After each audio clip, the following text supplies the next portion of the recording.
Record. So, welcome everybody. I am somewhat excited about this class because I know that it is going to surprise many of you. I have yet to deliver this topic, this lecture, without having a significant amount of people say that this is beyond surprising to them. It goes against every message that we're told for years, decades even. And but the numbers just back up my points. So I'm going to leave it to the numbers to prove what I'm saying. And we're talking about support of Israel, right? And what we've always been concerned about is if American support of Israel drops. Now, I do have to tell you, and be honest, I don't think that if American support of Israel went away, I don't think that that would, in any way, shape, or form, be the end of Israel. I don't think that Israel's existence is reliant on the United States of America. I think that Israel did fine before there was the United States of America, in terms of meaning American help of Israel, not before 1776. But I mean, technically, I guess our first and second Commonwealth were way before the United States of America.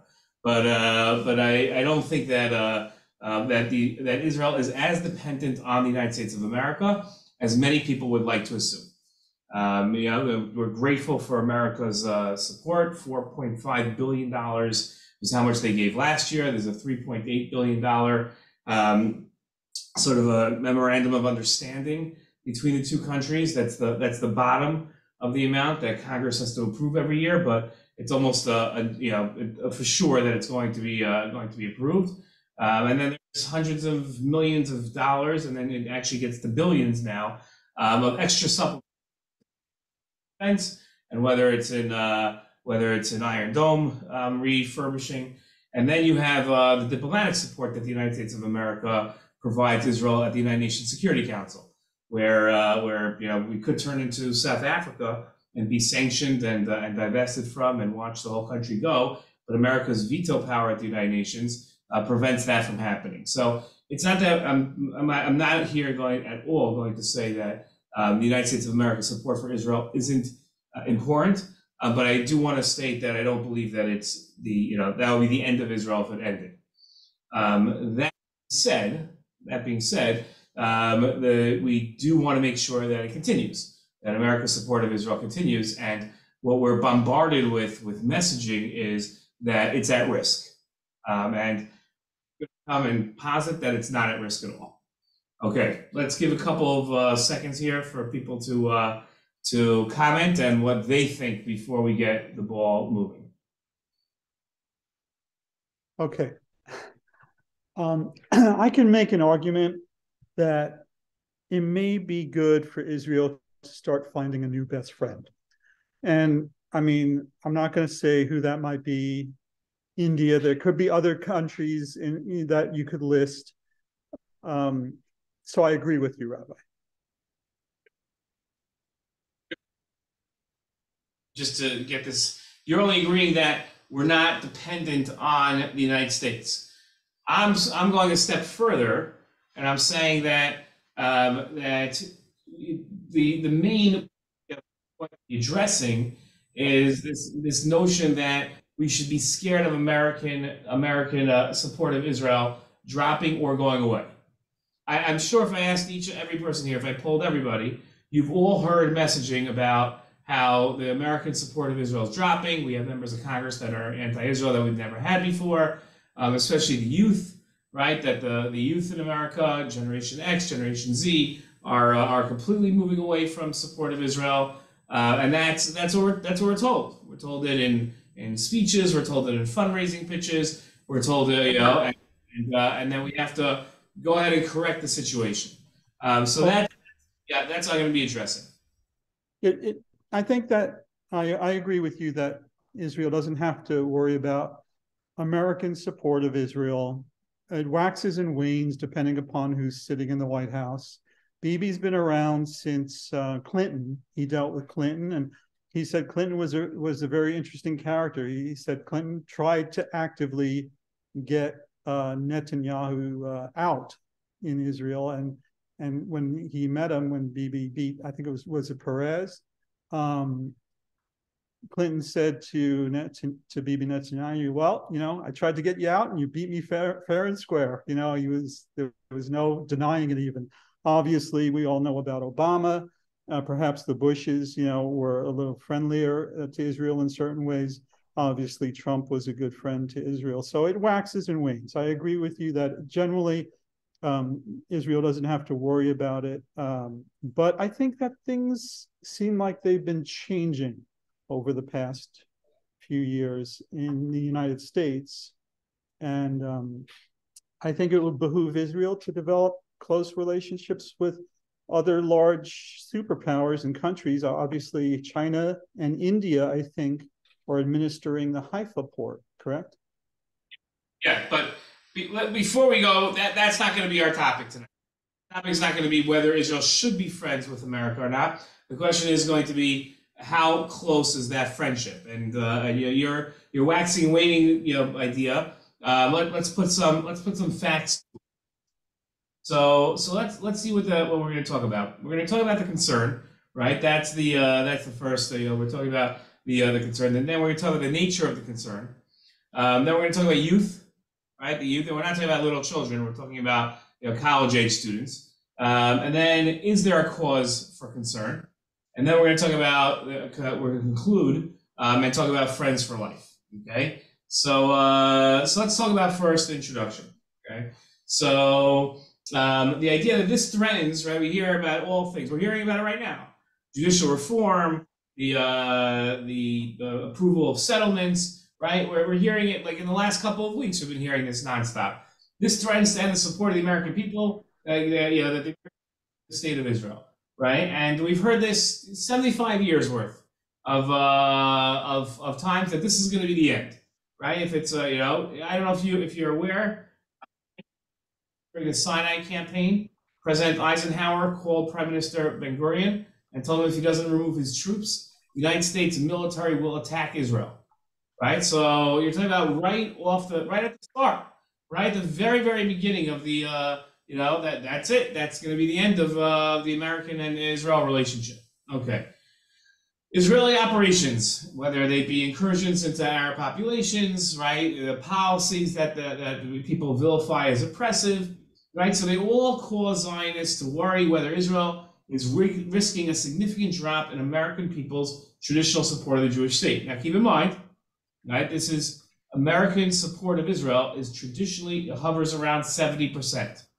Okay, we're going to see the numbers soon, but there's a reason why we use the word traditional support of the Jewish state, because America's tradition is to support Israel.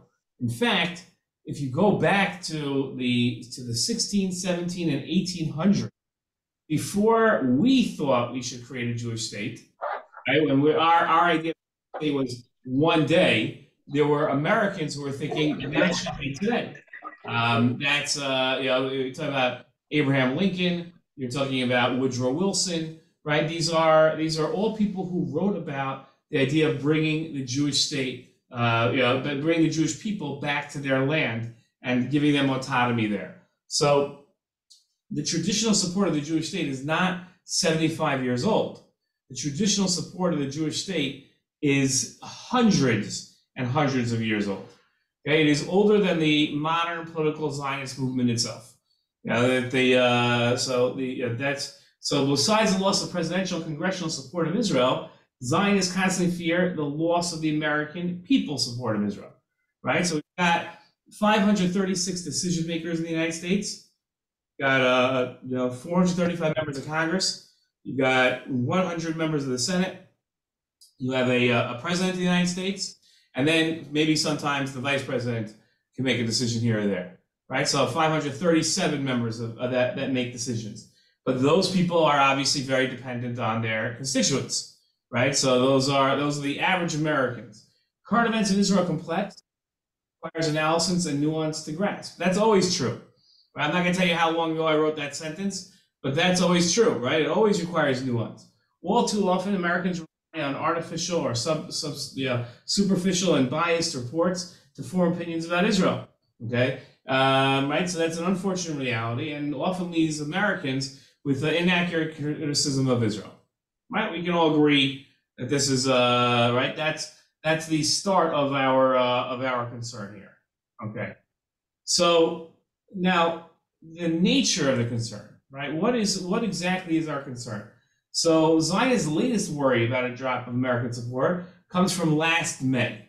Okay, if you remember in May, well, actually we say 2 Mays ago, May 2021, right? May 2021 was the whole Gaza, Sheikh Jarrah type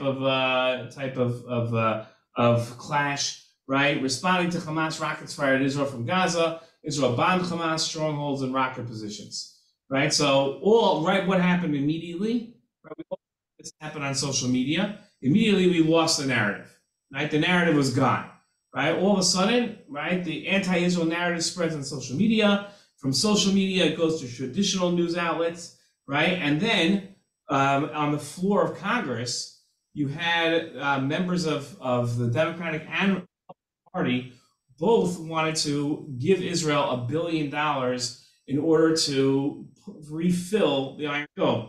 Each Iron Dome missile that's fired costs $50,000, and we fire 3 of them at every $700 Hamas rocket that is shot at a population center in Israel.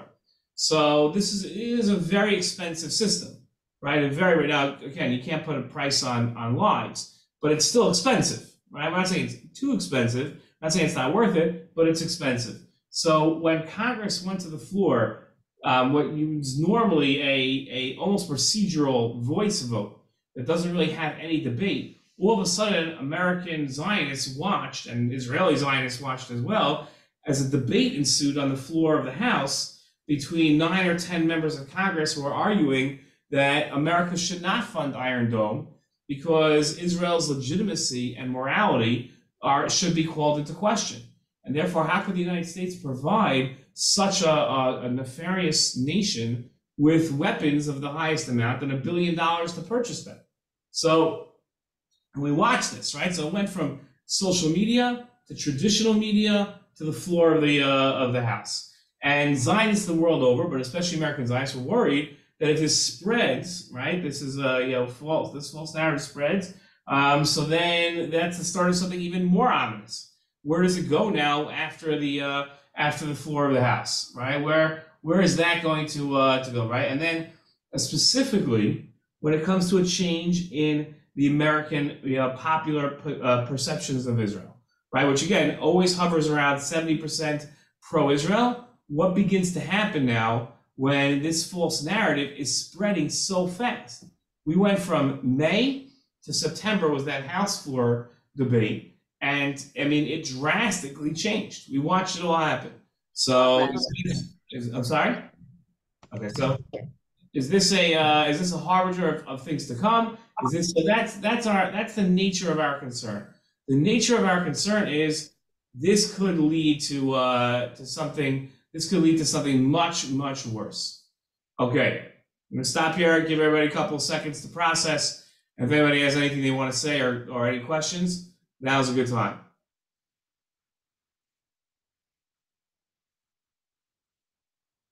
Good. So I'm assuming you're going to dispute that. Oh yes. Okay. It would be so boring if I just went and said yes, of course. So then, right? Then there's no exciting lecture, right? Okay, I'm paid the big bucks to get the excitement and the entertainment here, you know. Okay, let's hear. Okay, so let's go on. So, okay, now the fear of American support, right, which we just said is about that, the average American is going to listen to this false narrative and then start believing anti-Israel things. So it's not really about Joe in the street. Remember Joe the plumber? Remember that from that? What was that? Right? Remember Joe the plumber? Was that John McCain's campaign? Right? That Joe the plumber became like the big guy, right? So that's not what we're worried about, right? We're worried about elected officials sharing negative views about Israel, and a drop in American military and diplomatic support for Israel. Right? There are really 537 people that matter when it comes to the U.S.-Israel relationship, and maybe you'll extend it to their staffs and advisors. So maybe there's 2,000, 3,000 people at most that are really making decisions. Okay, Israel currently enjoys $4 billion in military aid from America, the American veto at the United Nations Security Council. Now, the fear is that all goes away if American popular opinion about Israel shifts against Israel, right? So, because America, right? What's the theory, right? We're a democracy in the United States of America, and therefore our representatives represent the views of their constituents, right? That's our fear. So we're not. Israel doesn't need 200 million Americans to be in favor of Israel. What it needs are those people's representatives to be in favor of Israel. But the theory goes that if the 200 million are in favor of Israel, then the representatives won't be in favor of Israel. That's the theory, right? So therefore, it's not enough just to win 7 people's votes. You've got to actually win 200 million people's votes. Everybody got it?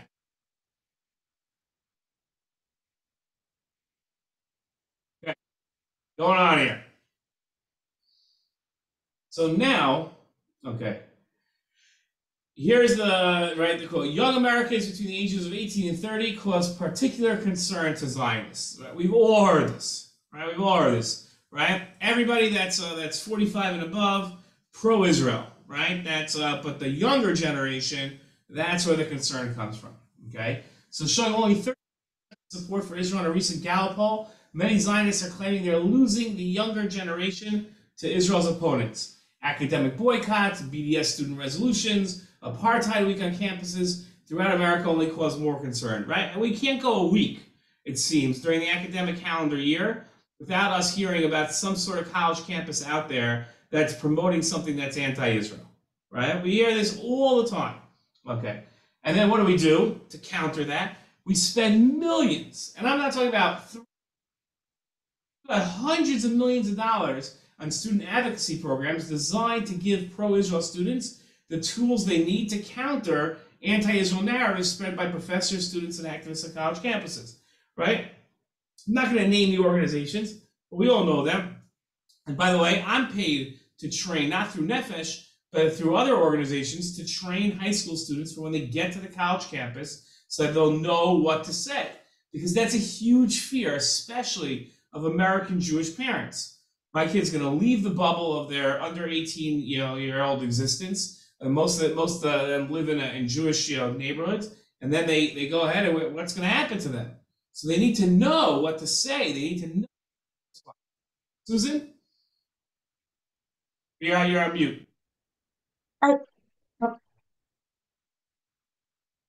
You took yourself off of mute, and then you put yourself back on mute.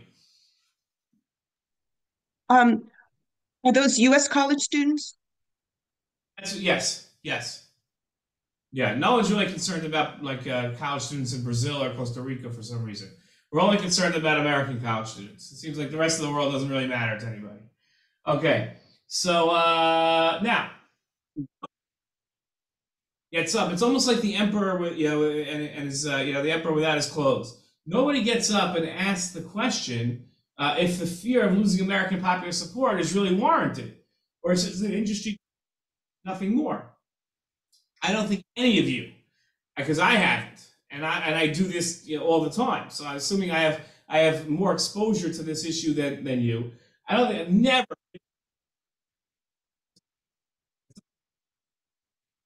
Is this real? You're cutting in and out, Rabbi. I don't know why. There's nothing even I can do about it. But okay, so let's hope it doesn't. But I'll repeat my point just in case you didn't. The idea is that I've been to countless of these speeches and heard about the younger generation and the college campus, and we're losing support. I've never once seen anyone raise their hand and say, "Is this a real concern? Is this really happening?" Right? Students are forced to walk through fake checkpoints where where pro-Palestinian activists are dressed up in Israeli army uniforms, and they start hitting students as they go through and say, "Oh, don't complain. This is what Palestinians have to go through every single day." We see pictures of this, and we imagine, a college campus with 75,000 students on it. All 75,000 students are walking through this line. That's the picture that's being drawn for us. And nobody sits there and says, "Wait a minute, how many students actually see this?" Or had the other side of that fake checkpoint, and how has it changed their opinion? Right? But no one asks the questions of, is this really what are the effects of this? We just assume. We see the horrific pictures, we hear the horrific stories, and then we just assume that there must be consequences and ramifications of this that are widespread and doomsday creating, right? It's just a matter of time before the floor drops on American support of Israel because of what's going on. Just a couple of seconds here before I go on to the next slide for thoughts, reflections, and questions here. Well, as we all know, there were many Jews in Germany in the 30s that kept saying, it's okay, things will normalize, people will come to their senses. This is a temporary problem that will go away. Something real and when it's something not real, right? So we don't want to say all anti-Semitism is not real and everything is fine and dandy. On the other hand, we don't want to constantly be pulling the fire alarm when there's no issues. So the question is, we have to figure out, when is there an issue and when there's not. We also have to separate, right? Now, I'm a big proponent of most anti-Zionism is based in anti-Semitism.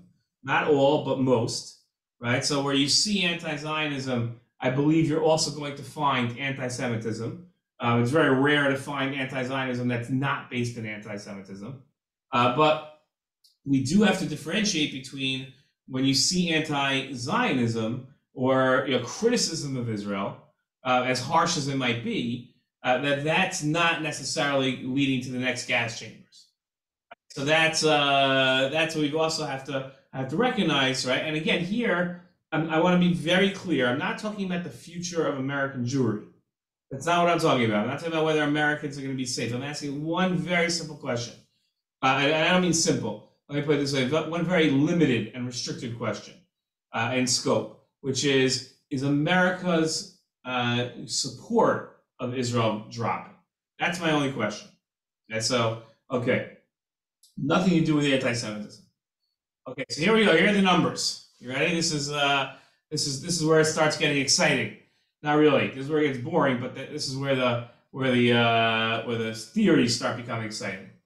Okay, so the fear Zionists express is that in polls measuring how favorable American public opinion is towards Israel, the favorables are low and actually dropping, and that American public opinion about Israel influences American government policy towards Israel. Let me repeat that line. That's the crux of this whole thing, right here. So if you weren't paying attention till now, here's the point where you want to pay attention, okay? This is where, as long as the numbers are actually dropping, that's point number one, and that American public opinion influences American government policy towards Israel. Okay, remember, that was our concern. Okay, the good news is that at past polls, tracing numbers and policy demonstrates three things. Okay, here we go. And this is the numbers. These are not theories anymore. Okay, poll numbers are not low, meaning American support of Israel, they aren't low. Poll numbers have been consistent from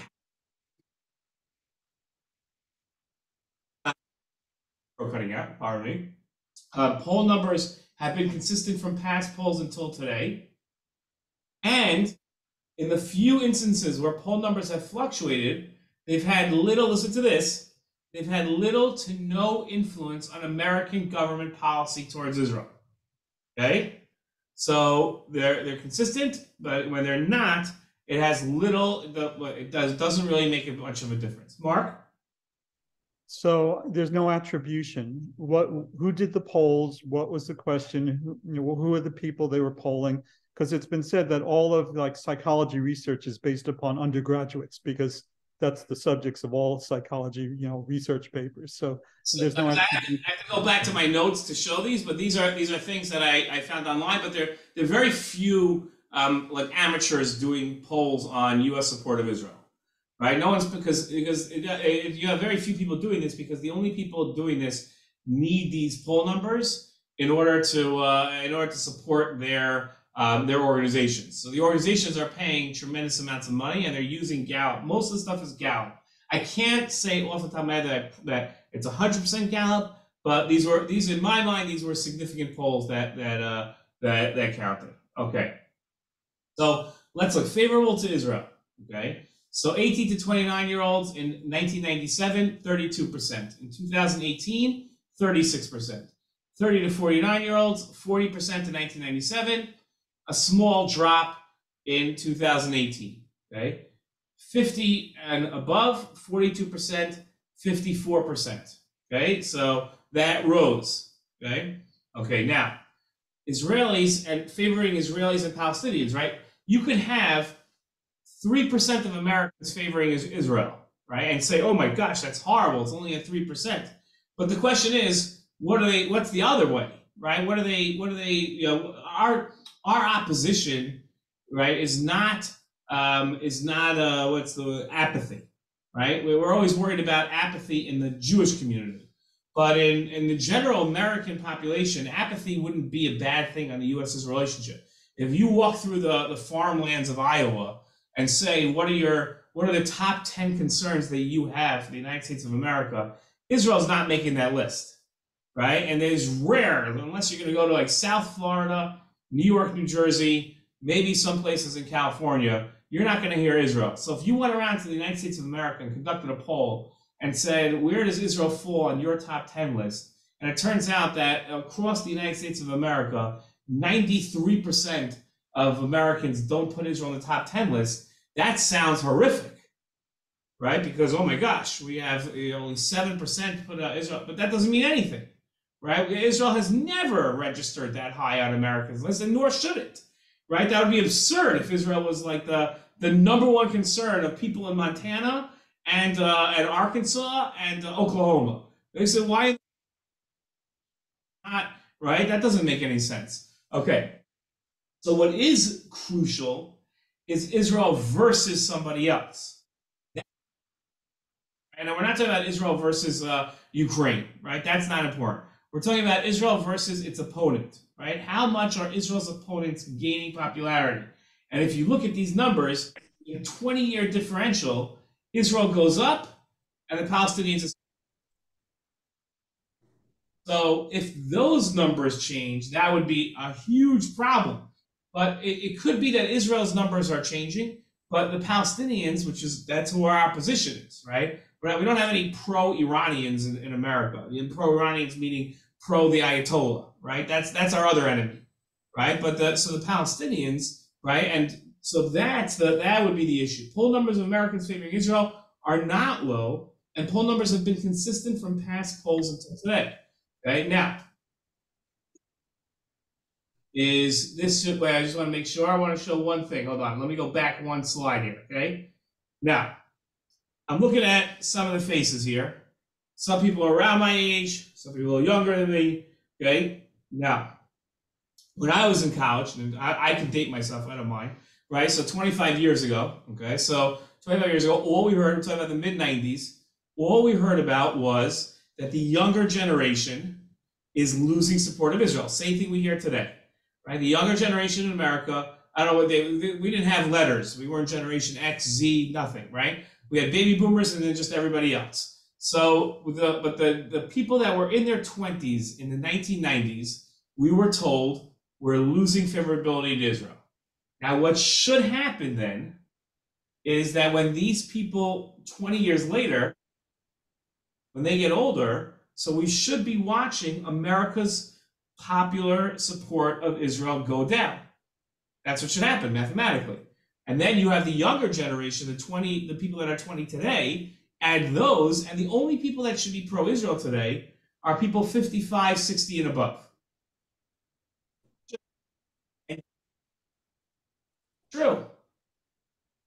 It's not true. So what happened?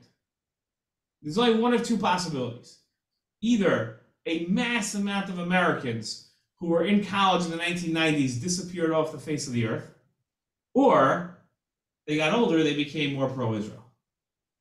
There's no statistics to say that the first thing happened, that they dropped off the face of the earth, right? These people are still here. But what happens is that as they leave college, they begin to become more pro-Israel, right? These are just facts, right? These are numbers. Now, I don't know why. I have absolutely no idea why that's true. I'm sure we'd all like to talk about, yeah, right. I'm going to predict, Mark, you're younger, right? You're more liberal and you're more, and then you get older, you become more, go ahead, Mark, say it, go ahead. Yeah, so the old saying is, if you're not a liberal when you're young, you have no heart. And if you're not a conservative when you're older, you have no brain.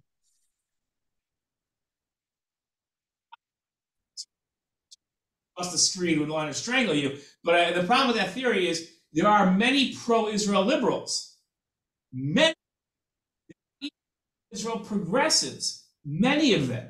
So even people who remain liberal and progressive, who were not pro-Israel when they were in college, become more pro-Israel, even though they're not moving to conservatives. So, so I'm going to take the Rush Limbaugh line and throw it off to the side and say, I'm not even sure it's true at all, but I'm definitely not going to say it's definitely not true 100% when it comes to Israel. So I'm not going to give a theory why. I'm just showing here the what. Okay. So now, watch this. This is going to be amazing, okay? Persian Gulf War. Oh, remember the Persian Gulf War, late 1980s, early 1990s, okay? Over 60% of people were in favor of Israel. This is the highest amount that it's ever been. Why? Because Israel was on the side of America. We were all getting hit with Scud missiles, right? Okay, so now what should happen? If Israel needs something, you would imagine political leadership in America would say, we're going to give you whatever you want because we'll be popular that way. We're going to stand up and say, we helped Israel. And yet, we all remember the loan guarantees that Israel asked for to help with Soviet Jewry. And we all remember the Bush administration and the Baker State Department that was not generous towards Israel. That popular support of America, the American popular support, I should say, did not translate into better policy towards Israel. That was seen as one of the low points. The Bush senior Shamir relationship was not a good one at all, right? And yet that's where it should have been. Now look at May 2021. Israel's at its lowest favorables, 18%, lowest favorables registered ever at any point. And now again, this goes up a month later. But at that point, now what would, if you were President Biden, what would you and what would all your advisors tell you to do? Drop Israel like a hot potato. Don't touch this thing. It's at 18%. This is the lowest thing. He gets up and says, I support Israel. Israel has every right to do what it's doing. And so you see that, and examples of this. These are the two at the extreme, right? Where Israel's at the highest and Israel's at the lowest. But what's consistent throughout is that American policy is never, towards Israel, is never dependent ever on what the polls are saying about Israel. Now, you could say that that's true of every administration that ever pays attention to polls. I'm not a pollster. I'm not a policy wonk. I don't know. I don't know if that's true. I don't know if Israel's unique in this sense. I don't know if it's not unique in this sense. But whether it is unique in this sense or it's not, the basic fact remains that no matter what people's opinion, the popular opinion about Israel is, it does not change policy. That is for sure. American policy, American government policy on Israel has never been determined by what the polls were at that moment. Okay. Let's conclude here. Okay. So American government support for Israel has rarely been based on public opinion. The president and Congress have supported Israel based on American national security interests and shared values. Now, this I can tell you empirically. When I talk to members of Congress, I do a lot of lobbying. When I go into the White House, and I ask people, why are you in support of Israel? It has nothing to do with polls. Because if you're a senator from Iowa, you cannot run on your Israel bona fides, right? It's not going to get you anywhere. You cannot go into Iowa as a presidential candidate and talk about Israel. No one wants to hear about it, right? That's just, so it doesn't, that never does it. What does it is America's national security interests. I'll tell you somebody, I'm not going to tell you who it is, somebody very, very high in government. And I'm talking about like really high, okay, level, said that if the progressives that are today constantly anti-Israel, if they were, let's imagine, elected president of the United States, okay, and I'm not going to name names so we don't get into politics, but imagine somebody who has been consistently anti-Israel their entire career, walks into the Oval Office, takes the oath of office, comes in for the next morning on January 21st for their first briefing of the CIA director, the Department of Defense, whoever the Secretary of Defense is at that time, the Joint Chiefs of Staff are all going to tell that president one thing. It's very nice of all your political stuff that you said about Israel, and you want to change policies about Israel, but the United States of America's interest in national security is dependent on Israel. Dependent. We cannot break that relationship. So say what you want, do what you want, but we've got to continue with how we've been relating to Israel. It's in America's best interest to have a strong relationship with Israel. Israel's intelligence, research, technological innovation all contribute to America's increased national security. In the dark neighborhood of oppressive Middle East regimes, Israel's values of freedom and equality shine bright. Americans see Israel as a country like their own and naturally gravitate towards it. When support for Israel dips in polls, Zionists should realize it's just part of the usual cycle and has little effect on American government policy. That's my theory. I think I have the numbers to back it up. I think I showed you the numbers to back it up. I think that that it's strong, that we don't have to worry about America's support of Israel dropping, as long as one thing remains true. As long as we play a significant role in the national security or the global security of the world by constantly fighting the enemies of freedom and the enemies of a safe world, the world is going to be dependent on Israel.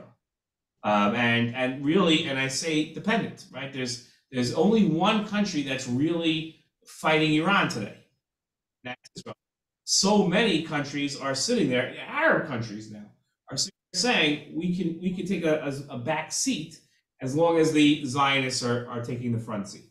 So that's Israel's value. You know, I tell many of our groups, you know, that you dig in the ground in Saudi Arabia, you're going to find oil. You dig in the ground in Africa, you're going to find diamonds and other minerals. Right? You dig in the ground, you got no natural resources. We've got nothing. Right? We can dig and dig and dig. Yeah, this year we found in the Mediterranean, we found some natural gas. Okay, great. But that's not what's going to do it for us. We have one natural resource, and that's our intellects. That's our intelligence. That's what Israel's superb at, and it's gotten us very, very far. So that is as long as we have that going for us, American support for Israel won't drop because it cannot afford to drop. So even if we watch all these people, you know, I don't know if it was Mark or Susan said before about how it seems like things are changing, right? So why does it, if what I'm saying is true, why does it seem like things are changing? And I think my theory, this is not fact, my theory is that it's not that the voices are changing, it's that the tone and the tenor and the volume are changing. And I think that's due to social media. We had anti-Semitic members of Congress before. Cynthia McKinney, remember her from Georgia? Right? Horrific person. Right? Crazy anti-Semitic police officer. Right? These were tremendous anti-Semites that were in Congress that hated Israel. Richard Nixon, right? Richard Nixon supplied Israel in 1973, right? They released his tapes after he died, and the calculation that he made was, should I support the Arabs? He said, I hate the Jews, I hate the Arabs, but I hate the Arabs more.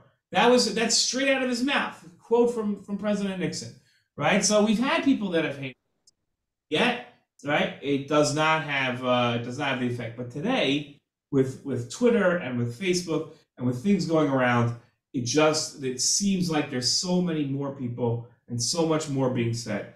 And the truth is, it's not. It's the same amount. It's just reaching further. It's not getting more popular. The numbers show that it's not getting more popular. So I'm here to tell you, you don't have anything to worry about. I'm ringing the optimist bell, and the future is hopeful, and we don't have anything to worry about. Anybody have comments? Okay, so in the interests of being optimistic, I'll accept your hypothesis that American policy toward Israel is stable. I would just add that you showed a picture of a young Natan Sharansky there, and I've heard him say specifically, and I know this isn't part of your hypothesis, but I've heard him say specifically about the colleges that he is concerned about that, and he never thought he would see what he's seeing. And that's a different topic than you were talking about today. I realize that. So, but otherwise, I will accept your hypothesis that American policy toward Israel is stable at the moment. And as far as the voices being louder and stronger and maybe more far-reaching because of the technology, I would encourage everybody to watch. You know, I think I sent you the link to what Arnold Schwarzenegger put together a couple of days ago addressing Jew haters. And it's important for Jews to watch that. You know, he's the son of a Nazi. Right. Literally. Yeah. Thank you, Rabbi. Okay. Anybody else? Okay. Everybody should have a Shabbat Shalom.